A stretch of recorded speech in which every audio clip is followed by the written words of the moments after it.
On this episode of A Throwing Axe and Mead, a hunter's bottle of mead, a custom axe I designed, and a really cool story from my military days you're going to want to hear.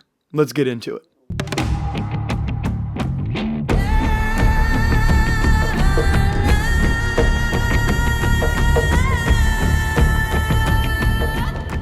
Welcome back to Midgard Axe. I am Wes, the Suburban Viking. I'm Dave. They call me the Axe Whisperer. And I just want to say before we get into the video, welcome back, Dave. He's been absent in the videos as of late. He took a trip to Sweden. He took a trip back home to his home country. And how was it, Dave? How did you enjoy that? Oh, it was great. Climbed a few mountains, hit some hiking trails. The ride to Rome is great there. But you know what was the best part? Not having to deal with Loki. That's pretty cool. That's pretty cool. I meant to ask, did you happen to bring me back an axe, a hatchet, something? Customs guys got it all. I think they are trying to blackmail me. Yeah, I'm sure it is, Dave. I'm sure it is. All right, guys, so let's get into today's mead, which is the Chauciers. I think that's how you say it, Chauciers. I don't know. It's from California, okay? But we're going to test it out and see. It is a pomegranate mead. It's got a chick on the front holding a bow. Looks like she's hunting, and the deer are around her. I guess they're helping her look for other deer. I guess they volunteered. They were like, hey, look, if we help you, will you spare us? I mean, do you blame them? So they're helping her find other deer, I guess. I don't know. Pretty cool bottle, though. So let's go ahead and take a sniff. I don't know if I'm a fan of pomegranate. I can't remember. Can't remember if I am or not, but we're gonna find out. How you guys been? If you guys haven't seen it, go back and check the video out that dropped before this. I made a Viking shield for axe throwing. You guys are going to want to check this video out. It's really cool. I show you guys how I do it, and I show you what it's capable of when it comes to axe throwing because I did something unique to it. So go back and check it out.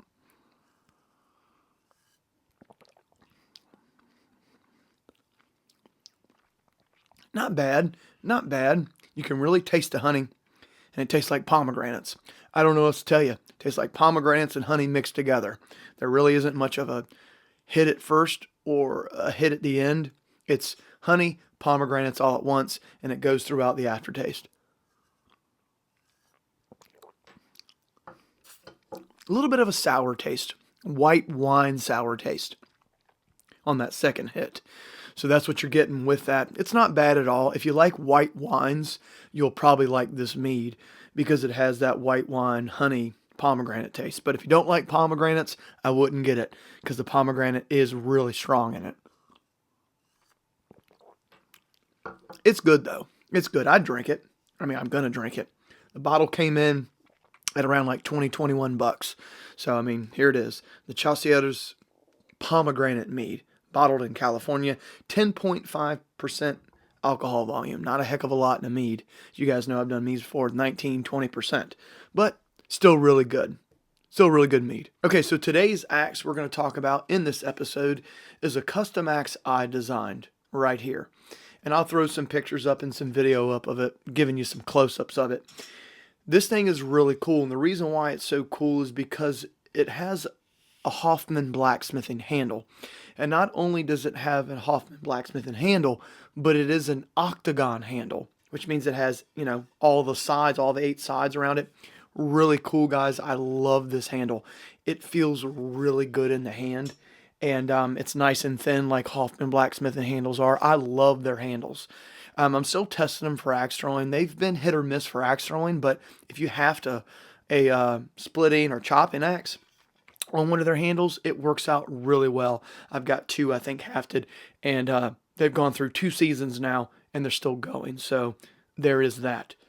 You got a really nice flared knob at the bottom. It's very like, I kind of think of this axe as a ceremonial axe, as you could say. It's really nice. It's really cool. I do like the shoulder up here. It just looks really nice. The lines on it look really nice. It just turned out really well.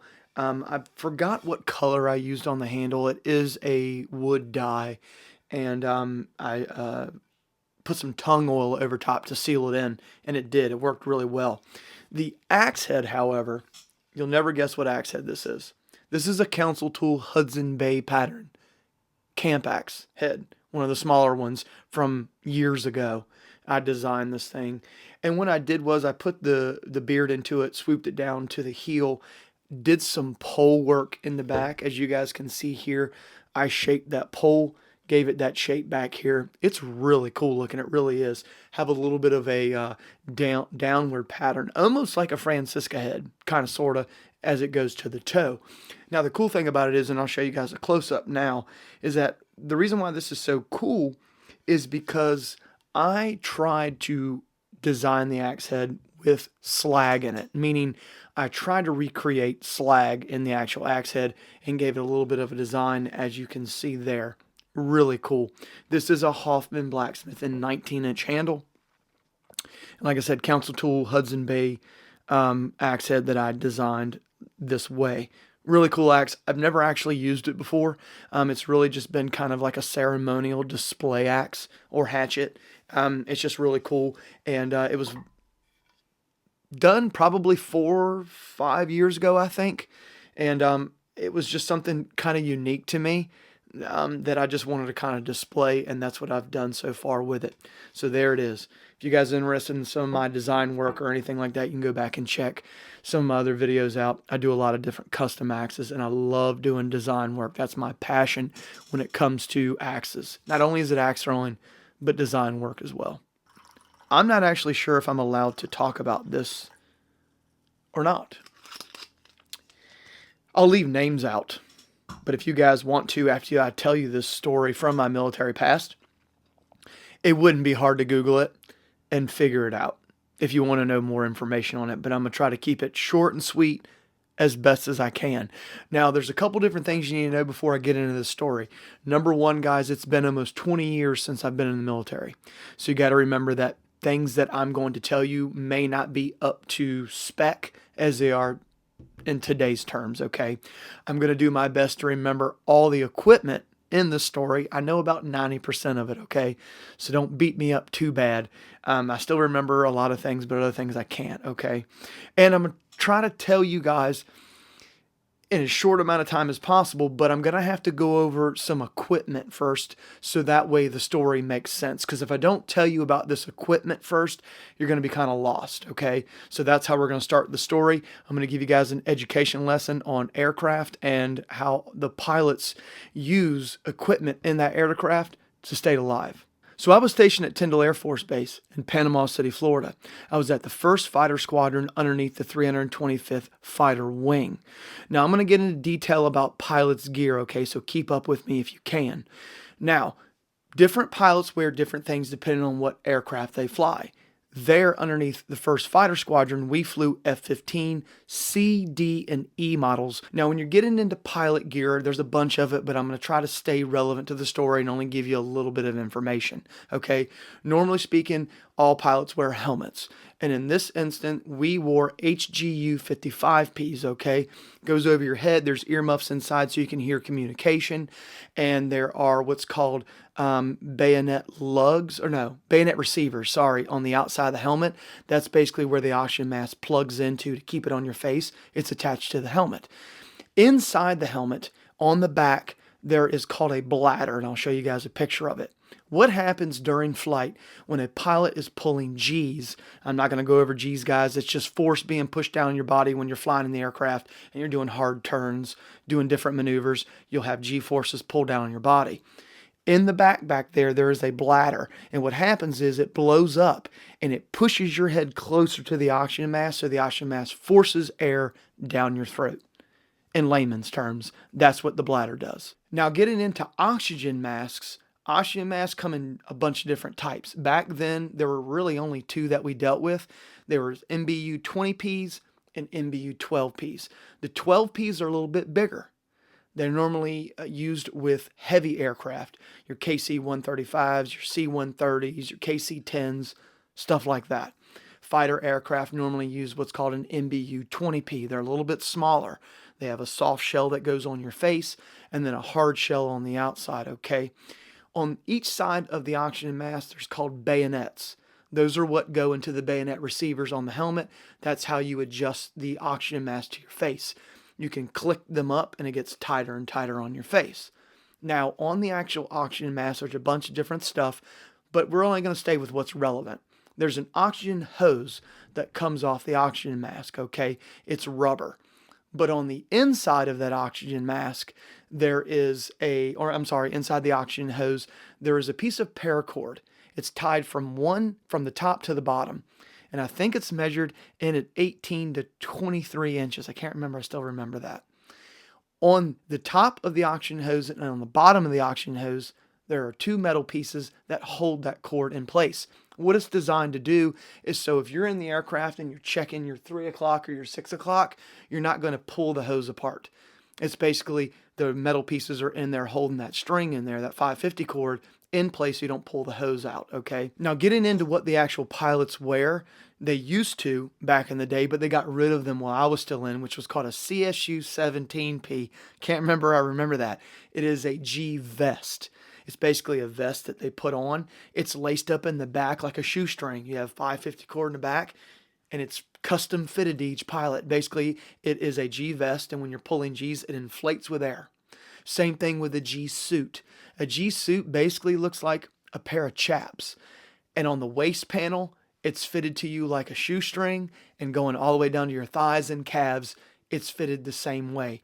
Every pilot that flies has to go into what they call aircrew life support. I think they've changed the name since then, and they custom fit all this to each pilot because some pilots are a little bit bigger than other pilots, and you have to have that stuff custom fitted. It's important to have that stuff on you when you're flying because what a G suit and a G vest does is that when you're pulling Gs, it inflates and pushes your body in and holds your blood in place.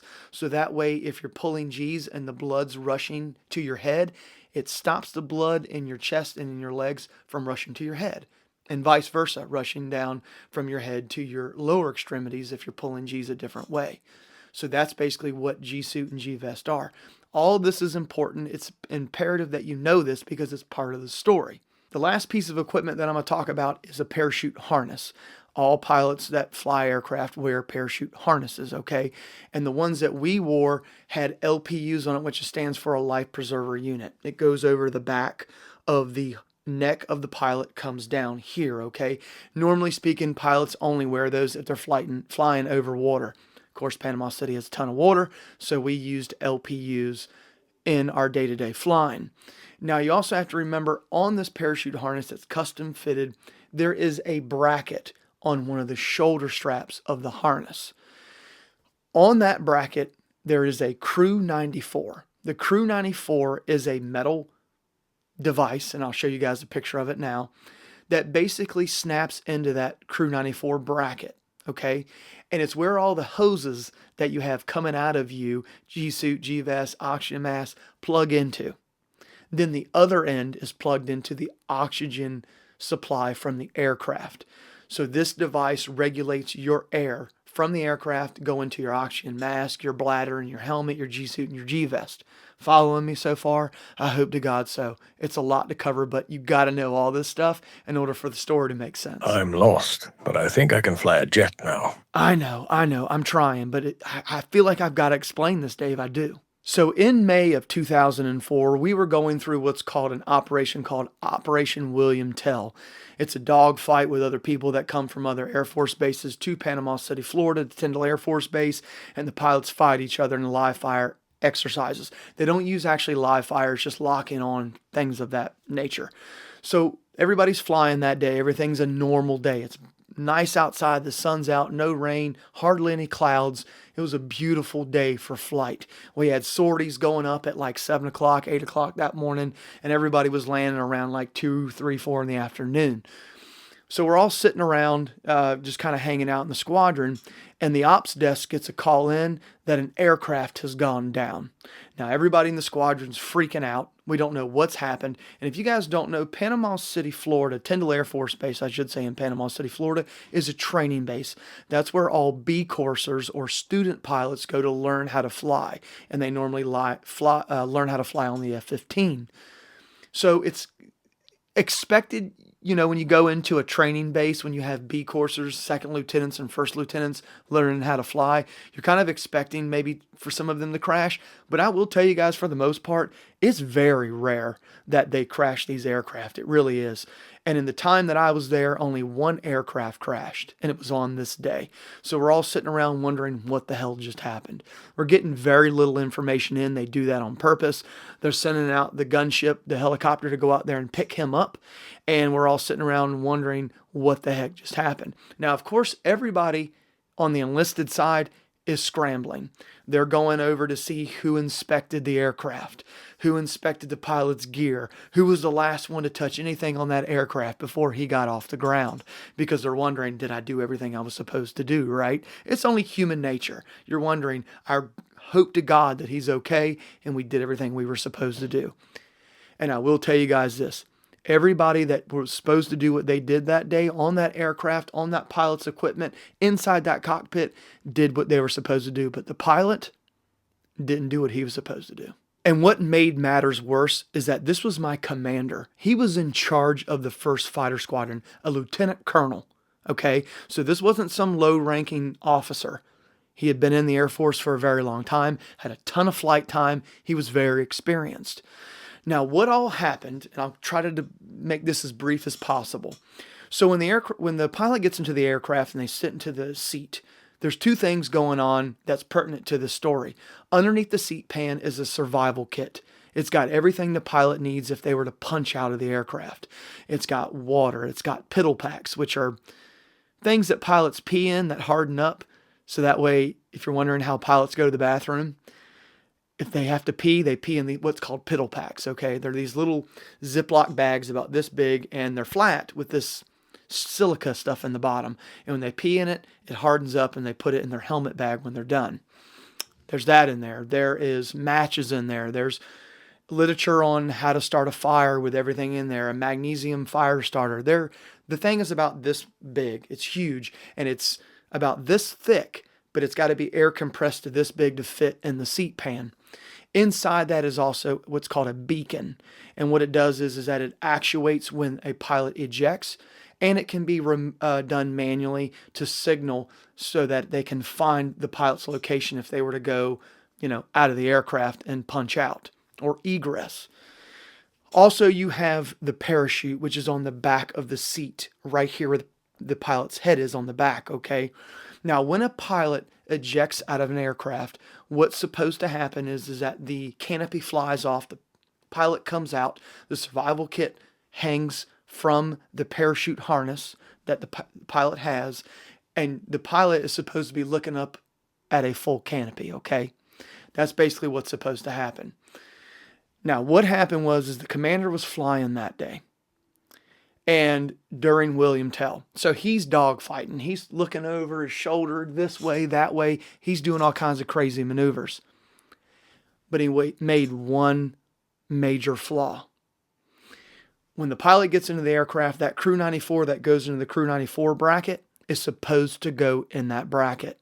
That bracket holds that Crew 94 on, and it holds all the hoses in place so they're not going all in crazy directions. Now, what happened was, from what I understand, my commander was having problems moving his head around and checking all directions behind him. Now, what he's supposed to do is he's supposed to go into life support and tell them that the cord inside the oxygen mask is supposed to be lengthened out so that way the pilot can do that. In this case, that didn't happen. What he did was he got into the aircraft, he started fighting, and he couldn't see.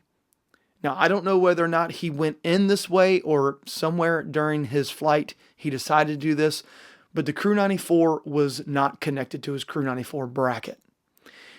And he's flying, and he goes to whip his head to check his 9 o'clock, and then whips even more to check behind him. And when he did, the next thing you know, the canopy comes off that aircraft, and he is punching out without even knowing. What happened was that the Crew 94 wasn't attached to his Crew 94 bracket. And what happened is that when he threw his head around, one of the oxygen hoses or the G-suit hose, one of those hoses got lodged underneath the ejection handle, and it pulled. Canopy went, he went with it. And that's exactly what happened. He did come out underneath a full canopy, thank God. Now, there was a couple different things that happened when he ejects. There are life raft units in the ejection seat too. There's a CO2 bottle on that's supposed to actuate and activate So that way, when he lands in the water, his life raft unit, his LRU, is already deployed. It's already blown up. It's ready for him to get in.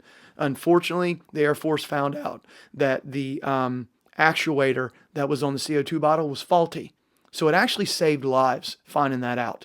So when he hit the water, his life preserver unit inflated because it has a device on it that's supposed to register if it comes in contact with salt water. It pops open.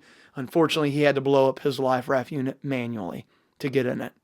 He was fine, some minor cuts and bruises, but all in all, everybody did what they were supposed to do with that aircraft that day and his equipment. Oddly enough, I believe the aircraft flew for almost 2 minutes by itself before it crashed. It crashed in a backyard of a house that was on a marsh. It landed in that person's backyard, not too close to the house, but just where the marsh goes into the water. It lodged itself in there, and I believe they weren't even able to get all the aircraft out. To this day, I believe there's still pieces of aircraft in the marsh because it went in so deep. Talk about a crazy day. Can you imagine that? Flying, you're just doing your normal thing. You go like this, next thing you know, you're being shot out, egressed out of that aircraft. How crazy is that? What a crazy day. And that really puts things into perspective for you and tells you how real things are. Even in training situations, guys, it'll humble you quick. About 2 weeks later, my commander was gone. We had a new commander. I don't know what happened to him, but he was not commander of that squadron anymore. He was a good guy, too. I really enjoyed talking to him. Him and I spoke a lot, and that was the cool thing about that squadron is that everyone was tight-knit, enlisted and officers. You really couldn't tell a difference between the two in fighter squadrons. You can't because we work together so much. We treat each other like human beings, which is really nice. But if you get in trouble, they'll tell you they're officers real quick. So that's my story. I hope you guys enjoyed it. I hope you enjoyed the custom axe, the design that I put in it. It was really cool. And if you haven't checked it out, check out the Chauncers, or Chauncers, whatever you want to call it, pomegranate mead if you're into it. We're out of here, guys. Thanks for everything everybody does to make this channel what it is. I hope you enjoyed the story. Sorry if I was long-winded, but I don't feel like you would have understood the story if I hadn't gone through all the equipment that a pilot wears. But until next time, we're out of here. See ya. Mead's working on me.